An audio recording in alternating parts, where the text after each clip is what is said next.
Sagar Tiwari. Welcome to my YouTube channel. Today I will explain chapter 5th of class 10th supplementary footprints without feet. So let us start here.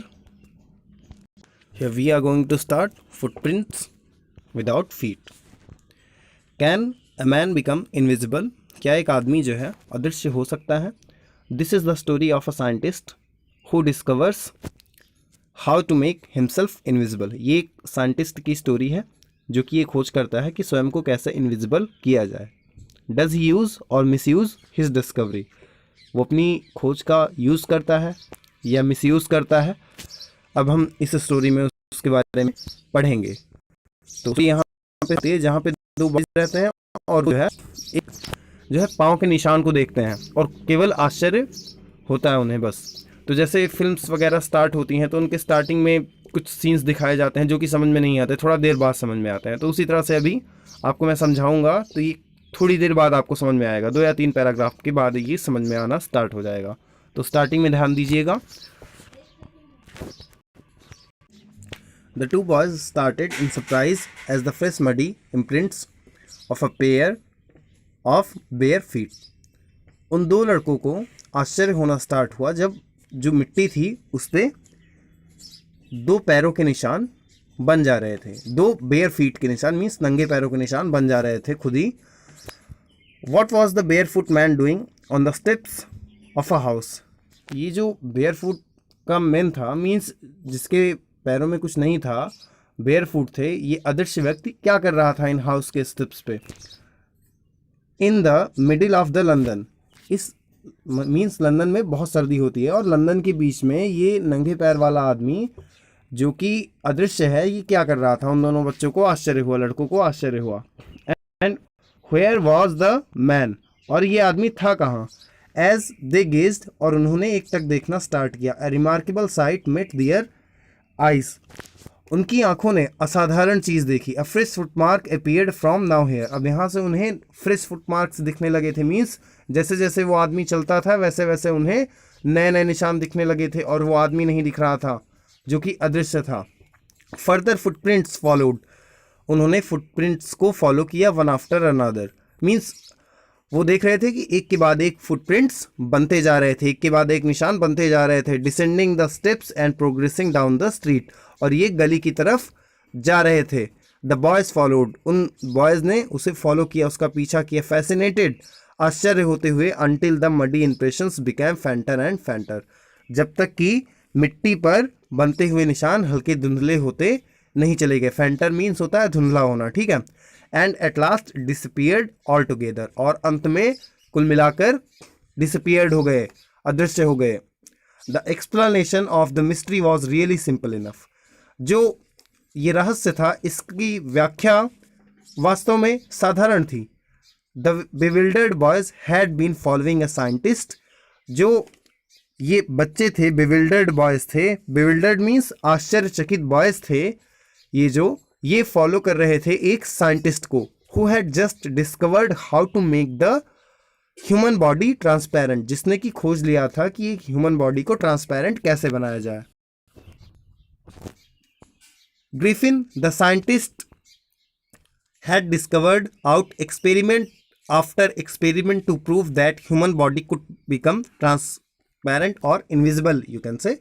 ग्रैफिन जो कि एक scientist था उसने experiments किए थे, बहुत ही ज़्यादा एक्सपेरिमेंट्स किए थे. एक्सपेरिमेंट के बाद एक्सपेरिमेंट किए थे ताकि ये प्रूव हो सके कि एक जो ह्यूमन बॉडी है वो ट्रांसपेरेंट हो सकती है, मीन्स इनविजिबल हो सकती है, अदृश्य हो सकती है. Finally he swallowed certain rare drugs and his body became as transparent as a sheet of glass. अंततः उसने जो है उस रेयर ड्रग्स को खा लिया था और उसकी बॉडी जो है ट्रांसपेरेंट हो गई थी. As a sheet of glass. जैसे कि एक कांच का टुकड़ा होता है, कांच की शीट होती है, वैसे इनविंसिबल हो गई थी. Though it also remained as solid as glass. लेकिन ये सॉलिड उसी प्रकार से थी जैसे कांच एक प्रकार एक साइड से दूसरी साइड तक दिखता रहता है, लेकिन अगर उसे हम टच करें तो वो सॉलिड ही रहता है. तो ये बॉडी ट्रांसपेरेंट तो थी लेकिन सॉलिड भी थी. अगर हम टच करते उसे तो हमें समझ में आ जाता कि हाँ ये आदमी यहाँ पे है. Brilliant scientist. Though he was Griffin was rather a lawless person. Scientist तो वो ब्रिलियंट था, लेकिन वो एक लॉलेस पर्सन था, मीन्स उसके कोई नियम कानून नहीं होते थे। लॉलेस मीन्स होता है विधिहीन, ठीक है, तो वो कोई नियम नहीं मानता था, रूल्स नहीं मानता था। His landlord disliked him and tried to eject him. उसके जो मकान मालिक थे उसे नापसंद करते थे और उससे निकालने की कोशिश भी की थी। इन रिवेंज, बदले में, मतलब उसका बदला लेने के लिए, Griffin set fire to the house. Griffin ने उनके मकान को आग लगा दी थी। To get away without being seen he had to remove his clothes. उसे ना दिखने के लिए अपने कपड़े उतारने पड़ते थे, क्योंकि मैंने बताया था कि ट्रांसपेरेंट तो था लेकिन as a glass sheet, means जैसे कांच होता है उसी तरह से ये भी ट्रांसपेरेंट था, लेकिन ठोस था। अगर वो कपड़े पहनता तो कपड़े तो दिखाई देते उसके, ठीक है। Without money, sorry, thus it was that he became a homeless wanderer. और इस प्रकार से वो एक बेघर घूमने वाला हो जाता था। विदाउट क्लॉथेस, जिसके पास पैसे नहीं, कपड़े नहीं होते थे। विदाउट मनी, पैसे नहीं होते थे। एंड क्वाइट इनविजिबल, और वो अदृश्य रहता था। Until he happened to step in some mud, जब तक कि वो किसी मिट्टी वाली जगह पे नहीं चलता था, उसके पैर नहीं दिखाई देते थे। And left footprints as he walked, और जैसे ही वो मिट्टी वाली जगह पे चलता था वहाँ पे उसके फुटप्रिंट्स मीन्स पैर के निशान दिखाई देने लगते थे। ही escaped easily enough from the boys who followed his footprints in London. वो आसानी से उन बच्चों से बच गया, उन लड़कों से बच गया जो कि उसे फॉलो कर रहे थे लंदन की गलियों में। But his adventures were by no means over, लेकिन अभी उसके एडवेंचरस खत्म नहीं हुए थे, ठीक है।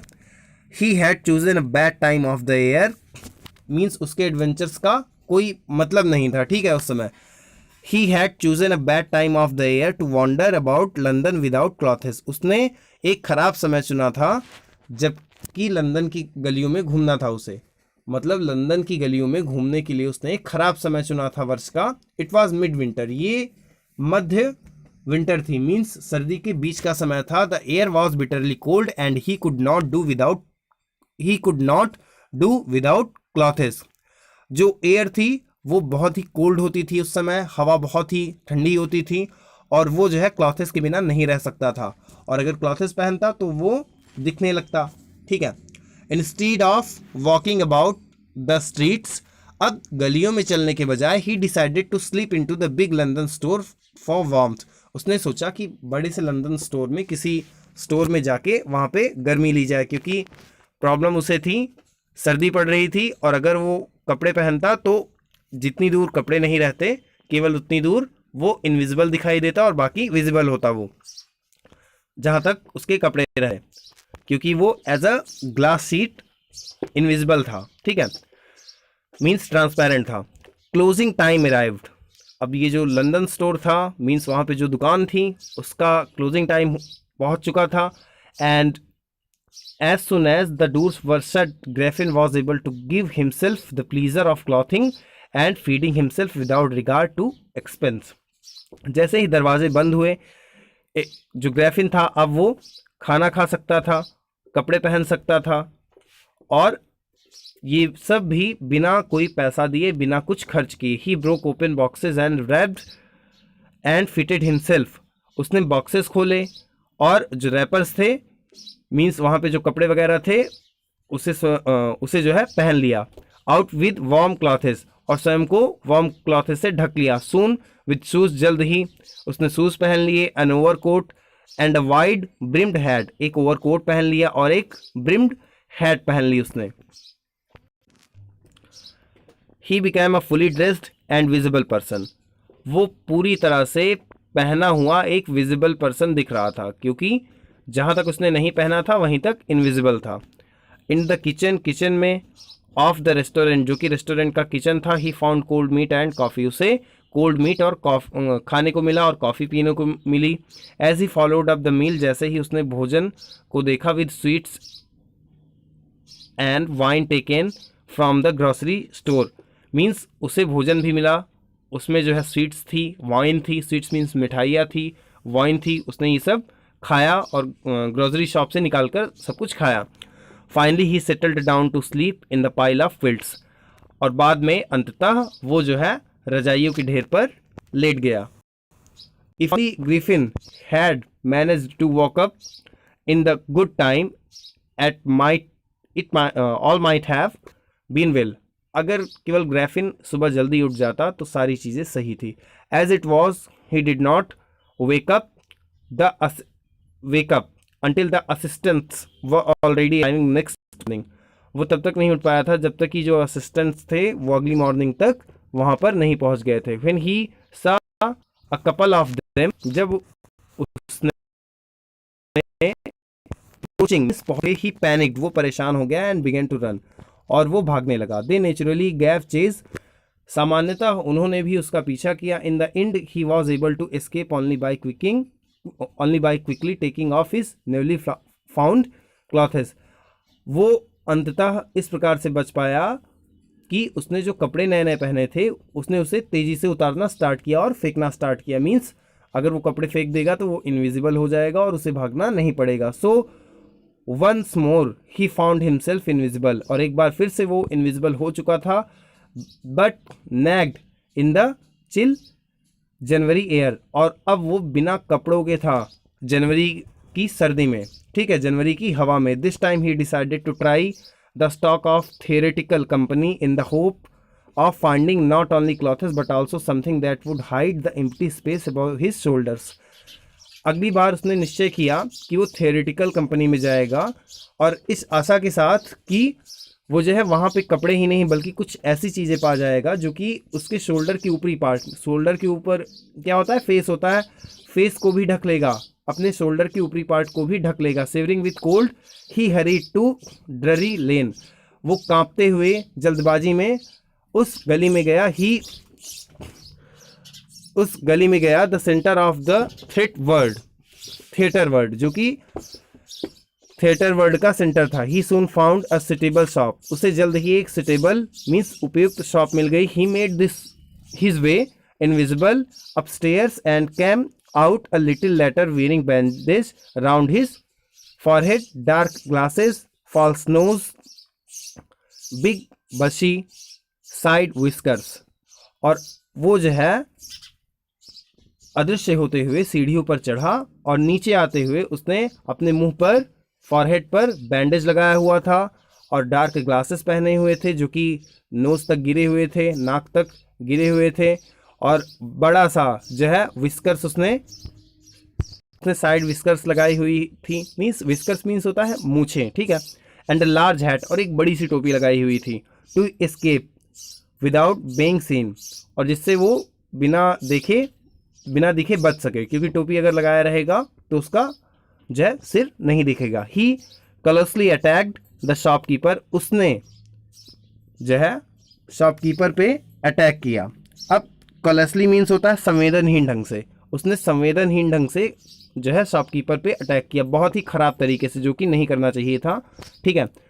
फ्रॉम बिहाइंड, पीछे से उसने संवेदनहीन ढंग से शॉपकीपर पर अटैक किया। After which he robbed him of all the money he could find, और उसके बाद उसने उसके सारे पैसे लूट लिए जो कि उसके पास थे, और वो जो साइंटिस्ट था वो पा सकता था। So friends, this was the first part of Chapter 5th, supplementary book, Footprints Without Feet. Soon I will record another video for you. If you liked my channel, then please subscribe it, comment and share the videos. Thank you. Have a good day.